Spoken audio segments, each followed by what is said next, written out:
दिमाग में घुस ही नहीं रहा और एग्जाम सर पर है। क्या करूँ, सब कुछ गड़मड़ हो रहा है। अरे वाह। तू तो वही गलती कर रही है जो मैंने पहले की थी। राजस्थान का एकीकरण कोई बोरिंग टॉपिक नहीं है यार। ये तो भारत की सबसे रोमांचक कहानियों में से एक है। चिल। यार तू इसे इतिहास की किताब की तरह क्यों पढ़ रही है? देख, ये टॉपिक मूवी या वेब सीरीज की तरह है। इसमें भी हीरो हैं, साइडकिक हैं, विलन हैं और बहुत सारे प्लॉट ट्विस्ट हैं। अगर एक बार तू इस कहानी को समझ गई ना, तो फैक्ट्स खुद ब खुद दिमाग में छप जाएंगे। मूवी? ये कैसे?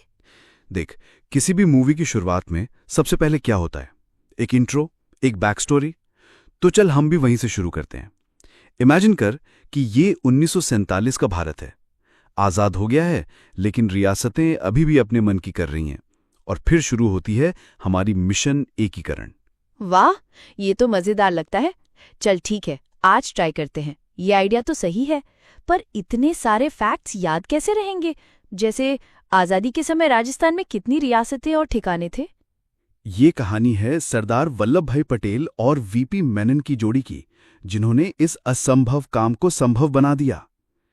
ये कहानी सिर्फ राजस्थान के गठन की नहीं है, बल्कि उस समय के हमारे देश की सबसे बड़ी प्रशासनिक चुनौती की है। जब 1947 में भारत को आज़ादी मिली, तो अंग्रेजों ने भारतीय स्वतंत्रता अधिनियम की धारा 8 के तहत देसी रियासतों के साथ हुई अपनी सारी संधियां समाप्त कर दी थीं। इसका मतलब था कि ये रियासतें भारत या पाकिस्तान में शामिल होने के लिए स्वतंत्र थीं, या फिर अपना स्वतंत्र अस्तित्व भी बनाए रख सकती थीं। 19 देसी रियासतें, 3 ठिकाने लावा, कुशलगढ़ और निमराना, और एक केंद्र शासित प्रदेश अजमेर मेरवाड़ा। कुल मिलाकर 23 यूनिट्स थीं। और इन सब को एक करने में कितना समय लगा पता है? पूरे 8 साल 7 महीने और 14 दिन। या अगर दिनों में याद रखना है तो 3144 दिन। यार, हम तो यहाँ एक नया तरीका ढूंढ रहे हैं पढ़ने का। अगर तुमको ये तरीका पसंद आए ना, तो बस एक छोटा सा काम कर देना। इस चैनल को अभी सब्सक्राइब कर लो, क्योंकि अगर हमारे साथ पढ़ोगे ना, तो पूरा चैप्टर बातों बातों में याद हो जाएगा और बोरियत तो कभी पास भी नहीं आएगी। तो चल, कहानी का पहला सीन शुरू करते हैं। 1947 में जब ब्रिटिश भारत छोड़कर गए, तो उन्होंने एक बहुत बड़ी उलझन छोड़ दी। भारत में कुल 562 रियासतें थीं, और उन्होंने इन सबको स्वतंत्र रहने या भारत या पाकिस्तान में विलय करने का विकल्प दे दिया था। ये एक तरह का राजनीतिक अराजकता का माहौल था, जिसमें भारत के टुकड़े टुकड़े होने का खतरा था। हाँ, और राजस्थान की रियासतें भी तो बहुत अलग अलग थीं, कुछ बड़ी कुछ छोटी। बिल्कुल। और इसीलिए इन सारी रियासतों को एक धागे में पिरोने के लिए भारत सरकार ने 5 जुलाई 1947 को रियासती सचिवालय की स्थापना की। अब हर टीम में एक लीडर और एक स्ट्रैटेजी मास्टर होता है ना। तो इस टीम के लीडर थे सरदार वल्लभ भाई पटेल, जिन्हें हम लौह पुरुष कहते हैं। और उनके सचिव थे वीपी मेनन, जो एक मास्टरमाइंड थे। उनकी स्ट्रैटेजी ने ही इस पूरी प्रक्रिया को संभव बनाया। ओह, यानी सरदार पटेल ने ये पूरी जिम्मेदारी उठाई थी। सही पकड़ी। उनका मानना था कि इन रियासतों का भारत में विलय सिर्फ प्रशासनिक नहीं, बल्कि राष्ट्रीय एकता का सवाल है। इसीलिए उन्होंने 2 शर्तें रखीं। रियासत की जनसंख्या 10 लाख से ज्यादा हो, रियासत की आने वाली आय 1 करोड़ रुपए से ज्यादा हो। इन दोनों शर्तों को जो रियासतें पूरा नहीं करती, उन्हें भारत में विलय करना होगा। लेकिन क्या तुझे पता है, राजस्थान में बहुत सारी रियासतें स्वतंत्र रहना चाहती थीं।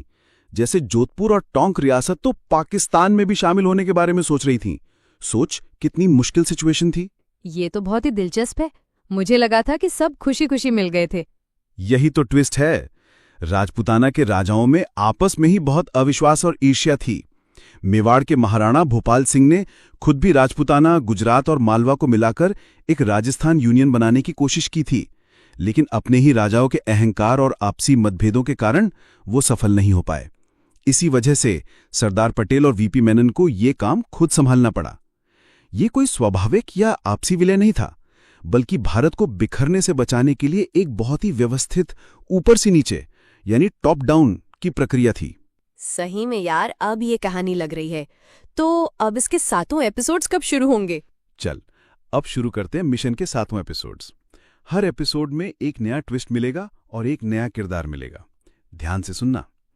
एपिसोड 1, मत्स्य संघ, 18 मार्च 1948। पहले एपिसोड में सरदार पटेल ने एक छोटा सा संघ बनाया जिसमें अलवर, भरतपुर, करौली और धौलपुर यानी ABCD रियासतें शामिल थीं। साथ में था नीमराना ठिकाना भी। इसे नाम दिया गया मत्स्य संघ। ये नाम मत्स्य संघ क्यों रखा गया था? ये तो मैंने कहीं पढ़ा था। एकदम सही। ये नाम प्रसिद्ध इतिहासकार KM मुंशी के सुझाव पर रखा गया था। और पता है, इस संघ का उद्घाटन खुद सरदार पटेल की टीम के NV गाडगिल ने किया था। इसके राज प्रमुख थे धौलपुर के महाराजा उदयभान सिंह और प्रधानमंत्री बने शोभाराम कुमावत। अच्छा, मुझे याद है एक सवाल आया था राजस्थान पुलिस कांस्टेबल 2021 में कि मत्स्य संघ का नामकरण किसके प्रस्ताव पर किया गया था? देखा, KM मुंशी। ये छोटे छोटे फैक्ट्स ही एग्जाम में पूछे जाते हैं। अब आता है पूर्व राजस्थान संघ, 25 मार्च 1948। इसमें हड़ौती और वागड़ की 9 रियासतें मिलती हैं। कोटा, बूंदी, झालावाड़, बांसवाड़ा, डूंगरपुर, प्रतापगढ़, शाहपुरा और टोंक, इन सब को मिलाकर बना पूर्व राजस्थान संघ। रियासतें एक साथ? ये तो बहुत बड़ा काम था। हाँ, और बांसवाड़ा के शासक चंद्रवीर सिंह ने तो इस विलय पत्र पर दस्तखत करते हुए कहा था कि मैं अपने डेथ वारंट पर हस्ताक्षर कर रहा हूं। सोच कितना ड्रामेटिक था वो पल। इस संघ की राजधानी कोटा थी। राजप्रमुख कोटा के महाराव भीम सिंह बने और प्रधानमंत्री गोकुललाल असावा। अच्छा, मुझे एक सवाल याद आ गया। ये राजस्थान पुलिस कांस्टेबल 2020 में पूछा गया था कि राजस्थान संघ का प्रधानमंत्री कौन बना था? गोकुललाल असावा। अब एक बोनस फैक्ट सुन। इसी संघ में वो रियासतें भी शामिल थीं जिन्हें नॉन सैल्यूट स्टेट कहा जाता था, यानी जिन्हें तोपों की सलामी का अधिकार नहीं था। और LDC 2022 में एक सवाल आया था कि कोटा के महाराव भीम सिंह किस संघ के राजप्रमुख थे? पूर्व राजस्थान संघ। देखा, कहानी में कितनी आसानी से याद हो रहा है। अब आता है संयुक्त राजस्थान, 18 अप्रैल 1948। अब कहानी में सबसे बड़ा मोड़ आता है। एपिसोड 2 में जो राजस्थान संघ बना था, उसमें अब सबसे प्राचीन और सबसे प्रतिष्ठित रियासत उदयपुर यानी मेवाड़ का विलय होता है। उदयपुर का विलय क्यों हुआ इतनी आसानी से? आसानी से नहीं हुआ, इसके पीछे एक दिलचस्प कहानी है। बूंदी के राजा बहादुर सिंह अपने भाई भीम सिंह यानी कोटा के राजा और राजप्रमुख से नाराज थे। वे नहीं चाहते थे कि उनके भाई के पास इतनी ताकत रहे, इसलिए उन्होंने उदयपुर के महाराणा को विलय के लिए राजी किया। ये दिखाता है कि कभी-कभी व्यक्तिगत प्रतिद्वंद्विता भी एक बड़े राजनीतिक परिवर्तन का कारण बन जाती है। उदयपुर के विलय से संघ का नाम बदलकर संयुक्त राजस्थान हो गया। इस संघ की राजधानी उदयपुर थी। मेवाड़ के महाराणा भोपाल सिंह को राजप्रमुख बनाया गया और प्रधानमंत्री कौन बने? माणिक्यलाल वर्मा। इसका उद्घाटन देश के पहले प्रधानमंत्री पंडित जवाहरलाल नेहरू ने किया था। अच्छा, RAS प्री 2021 में एक सवाल आया था कि किस रियासत के विलय के बाद संयुक्त राजस्थान का गठन हुआ था? उदयपुर का विलय 18 अप्रैल 1948 को हुआ था। अब आते हैं एक और प्रमुख चरण पर। और ये चरण है चौथा, जिसे कहते हैं वृहत राजस्थान, जिसकी डेट 30 मार्च 1949 याद रखनी है। यह कहानी का सबसे बड़ा टर्निंग पॉइंट, जिसे हम गोल्डन फेज भी कहते हैं। इस एपिसोड में संयुक्त राजस्थान में 4 बड़ी रियासतें मिलती हैं: जयपुर, जोधपुर, जैसलमेर और बीकानेर। याद रखने के लिए 4J से याद रख। इनके विलय से बना वृहत राजस्थान। ये तो बहुत बड़ी रियासतें थीं। राजधानी किसको बनाया गया होगा? यही तो सबसे बड़ा झगड़ा था। हर कोई अपनी राजधानी चाहता था। इस समस्या को सुलझाने के लिए P सत्यनारायण राव समिति का गठन किया गया, जिसने जयपुर को राजधानी बनाने की सिफारिश की। लेकिन सबको खुश करने के लिए दूसरे विभागों का बंटवारा भी किया गया। ये विभागों वाला सवाल तो एग्जाम में बहुत आता है।